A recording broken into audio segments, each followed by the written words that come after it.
All right, it's time for the final video for the Ombre Weave quilt. So we're gonna get quilting, so let's dive right in.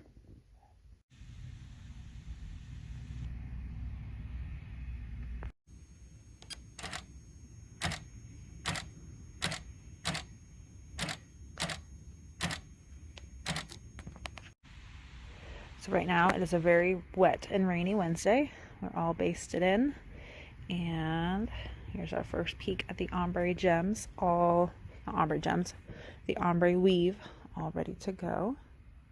So now I'm gonna get this tablet on and our pattern all set up.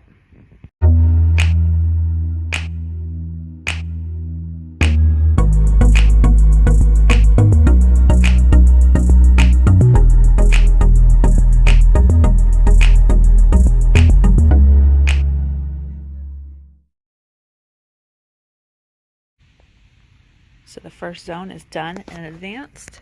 Here's a little peek at the roses.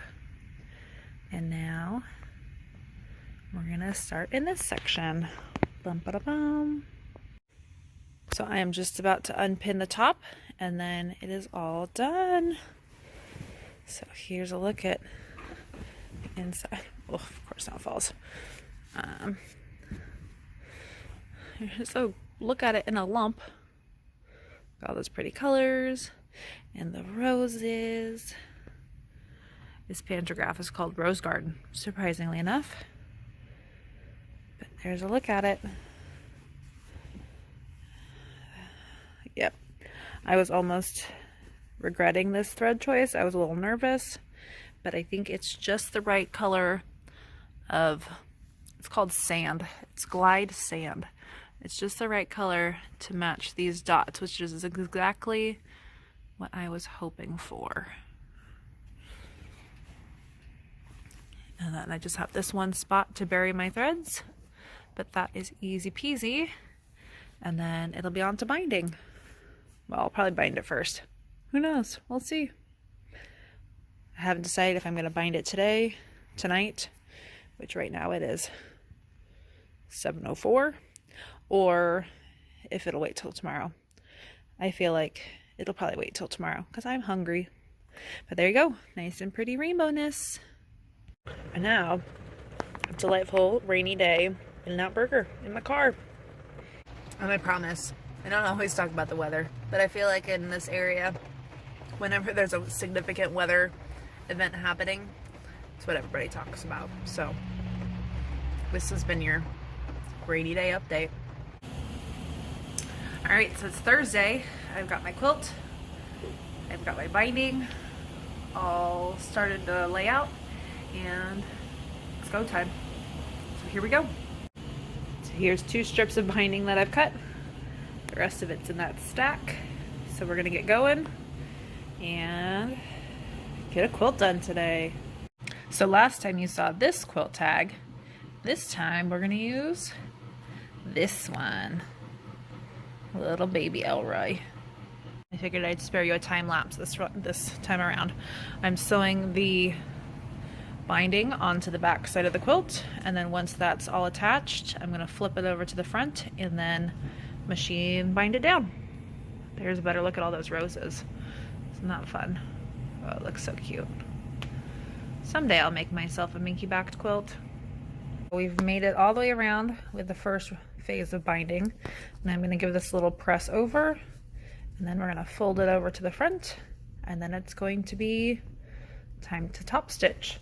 And I couldn't find my pretty blue stiletto, so we're going to be using this By Annie's one to keep that binding where it's supposed to be.